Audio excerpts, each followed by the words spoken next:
আজকে আমি নিয়ে এসেছি ডিম আর পাউরুটির দুর্দান্ত একটা স্ন্যাক রেসিপি নিয়ে। এই রেসিপিটা খুব ঝটাপট তৈরি হয়ে যায়, 5 থেকে 10 মিনিট লাগে মাত্র এই রেসিপিটা তৈরি করতে। আর বাচ্চারা খুব পছন্দ করে থাকবে এই রেসিপিটা। আশা করি প্রত্যেক দিনের মতন আজকেও আমার রেসিপিটা আপনাদের ভালো লাগবে। নমস্কার, আমি কেয়া কিচেন ইজ ইয়োর চ্যানেলে আপনাদেরকে আবারও একবার স্বাগত জানাই।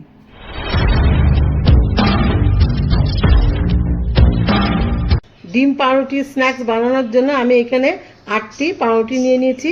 আমার পরিমাণ মতন আমি পাউরুটি নিয়েছি, আপনারা আপনাদের পরিমাণ মতন নেবেন। এক একটা পাউরুটি এরকম মাঝখানটা গোল করে আমি কেটে নেবো। আমি এখানে একটা গ্লাস নিয়েছি, গ্লাস দিয়ে আমি কেটে নেবো।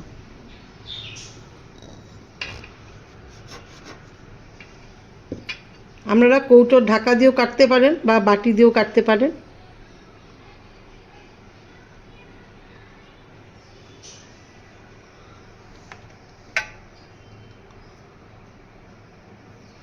এইভাবে আমি সবগুলো কেটে নেব।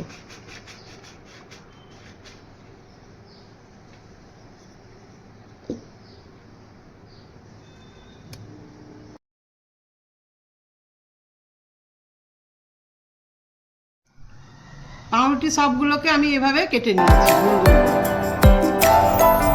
এবারে আমি 2টো ডিম নিয়েছি, ডিমগুলোকে সেদ্ধ করে নিয়েছি। এবার আমি মাঝখান দিয়ে কেটে নেব।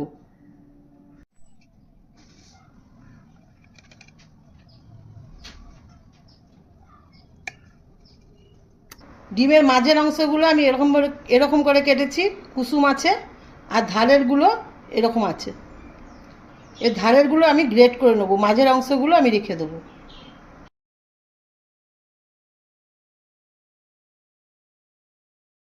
ডিমের ধারের অংশগুলো আমি এরকম করে গ্রেট করে নিয়েছি, আর মাঝের অংশগুলো মানে কুসুমের দিকটা এরকম করে কেটে নিয়েছি।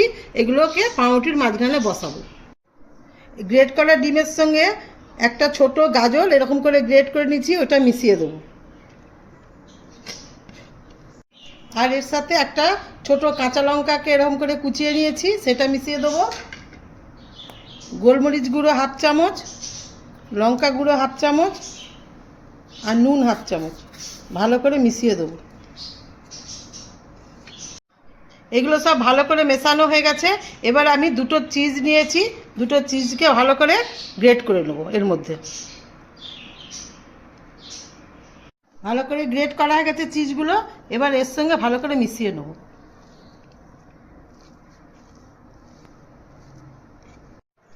এবার আমি পাউরুটিগুলো রেডি করে নেব। মাঝখানে এই কুসুম দেওয়া পাউরুটিগুলো বসিয়ে দেবো।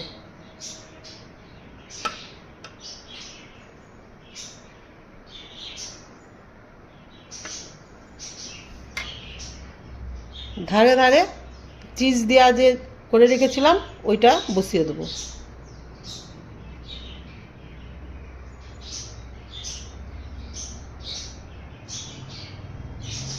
খুব সহজ করা এটা।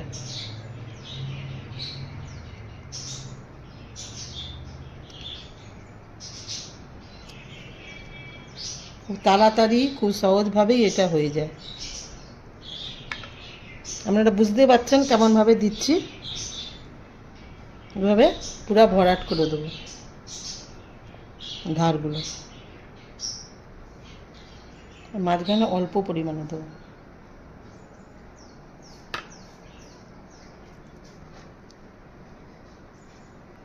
এভাবে আমি সবগুলোতে করে নেব। ডিম, গাজর আর চিজগুলো গ্রেট করা যে ছিল সেগুলো এর ওপরে ভালো করে করে বসিয়ে দিয়েছি। এবারে আমি এর ওপরে আর একটা পাউরুটি বসাবো। এই জন্য পাউরুটিতে আগে থেকে একটু জল দিয়ে দিচ্ছি, জল দিয়ে নরম করে নিচ্ছি। নরম না করলে এর ওপরে বসবে না।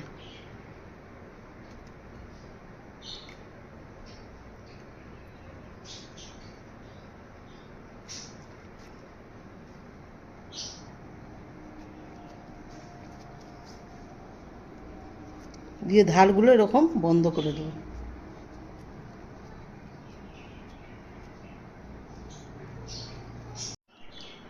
এভাবে আমি সবগুলো করে নেব। আর একটা দেখাচ্ছি আপনাদেরকে। জলটা ভালো করে নিগড়ে নিতে হবে। দিয়ে এই পাউরুটির ওপরে বসিয়ে দেবো।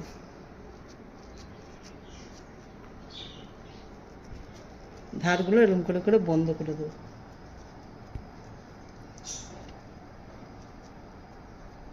এগুলো সব আমার রেডি হয়ে গেছে। এবার আমি একটা বাটিতে 4 চামচ কর্নফ্লাওয়ার নিচ্ছি, এটা একটু নুন,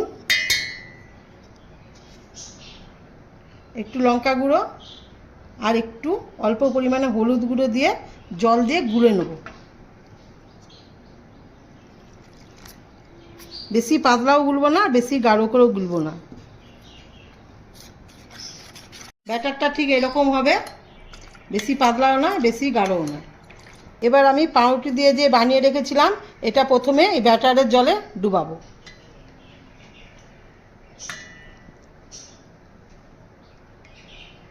দিয়ে ভালো করে জলটা নিগড়ে নেব।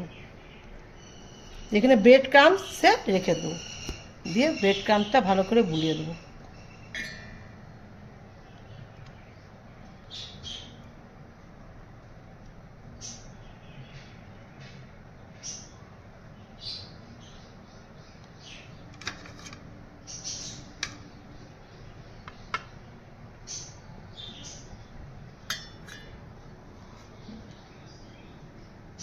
জলে দিয়ে ভালো করে নিগড়ে নিতে হবে জলটা,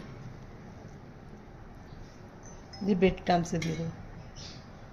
এভাবে আমি সবগুলো করে নেব।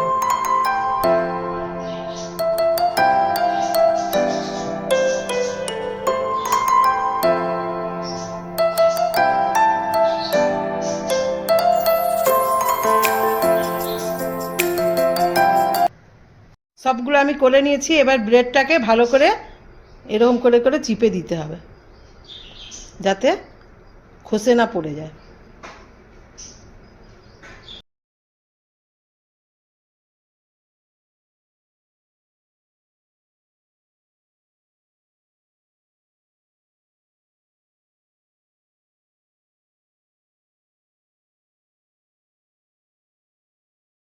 এগুলো সব রেডি হয়ে গেছে। এবার আমি একটা ফ্রাই প্যান বসিয়ে দিয়েছি। ফ্রাই প্যানে রিফাইন তেল কিছুটা দিয়েছি। রিফাইন তেলটা মাঝারি রকম গরম হলে এগুলো ভেজে নেব। বেশি গরমও করা যাবে না আর হালকা গরমও করা যাবে না। বেশি গরম করলে লাল হয়ে যাবে, পুড়ে যাবে ওপরটা, আর হালকা গরম করলে ভেঙে যাবে। মাঝারি রকম গরম হয়েছে। এবার দুটো দুটো করে ভেজে নেব। একটা দিয়ে দিয়েছি, আবার একটা দিয়ে দেবো।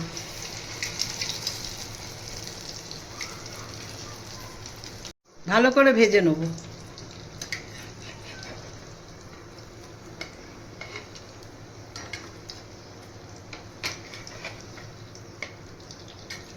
যেন একটু ওপরটা মচমচে হয়ে যায়। ওপরটা এরকম মচমচে হয়ে গেছে। এবার আমি এগুলোকে উঠিয়ে নেব। এইভাবে বাকি যে দুটো আছে ওইগুলো ভেজে নেব। সবগুলো আমার বানানো হয়ে গেল। দেখলেন তো কত সিম্পলভাবে বানানো গেল রেসিপিটা। বেশি কিছু উপকরণ লাগলো না। দেখতে কত লোভনীয় হয়েছে। দেখতে এতটা লোভনীয় হলে খেতে কতটা ভালো লাগবে সেটা বুঝতেই পাচ্ছেন। যদি আমার ভিডিওটা ভালো লেগে থাকে তাহলে ভিডিওটাকে লাইক এবং শেয়ার করে দেবেন এবং চ্যানেলটিকে সাবস্ক্রাইব করে আমার পাশে থাকবেন। নমস্কার, আবার দেখা হবে নতুন রেসিপির সাথে।